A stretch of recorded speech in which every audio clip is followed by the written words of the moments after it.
সুচিত্রা সেন নামই যেন দুরন্ত এক জাদু রয়েছে।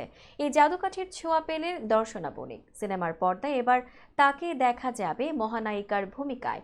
তাতেই উচ্ছ্বসিত এই অভিনেত্রী। সুচিত্রা সেনের লুকে দর্শনার একটি ছবিও প্রকাশ্যে এসেছে। বিস্তারিত নুসরাত সাদিয়ার ডেস্ক রিপোর্টে।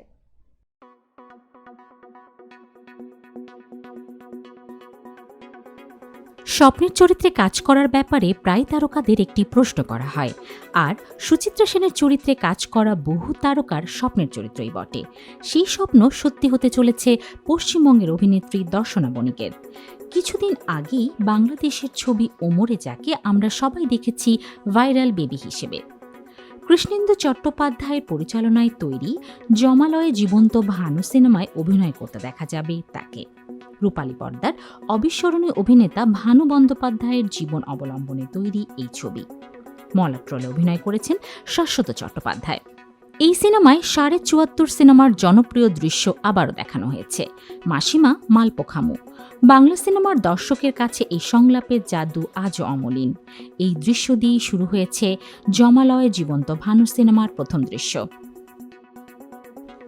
সংবাদ মাধ্যমকে দর্শনা জানান, ফেব্রুয়ারি মাসে তিনি দার্জিলিংয়ে ছিলেন। তখনই পরিচালক কৃষ্ণেন্দু চট্টোপাধ্যায়ের ফোন আসে।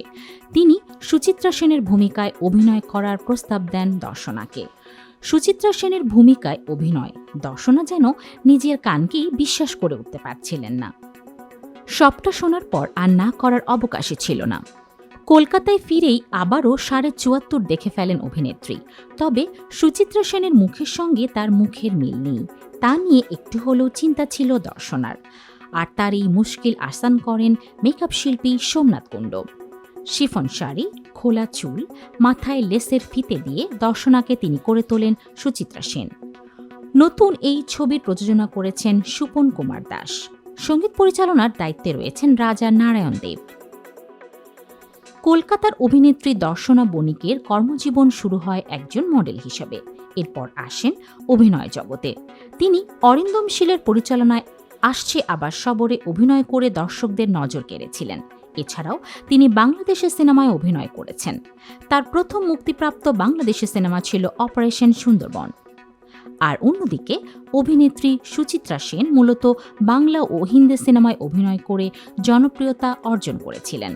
তার দুর্দান্ত অভিনয়ের মাধ্যমেই তিনি বেঁচে আছেন ভক্তদের মনে। সুচিত্রা সেনই বাংলা চলচ্চিত্রের প্রথম অভিনেত্রী যিনি আন্তর্জাতিক চলচ্চিত্র উৎসব থেকে পুরস্কৃত হয়েছিলেন। তিনি উত্তম কুমারের বিপরীতে অভিনয় করেও বেশ খ্যাতি অর্জন করেছিলেন। তার উল্লেখযোগ্য কিছু সিনেমা হল সাত পাকে বাঁধা, দেবদাস, হারানো সুর, দ্বীপ জেলে চাই।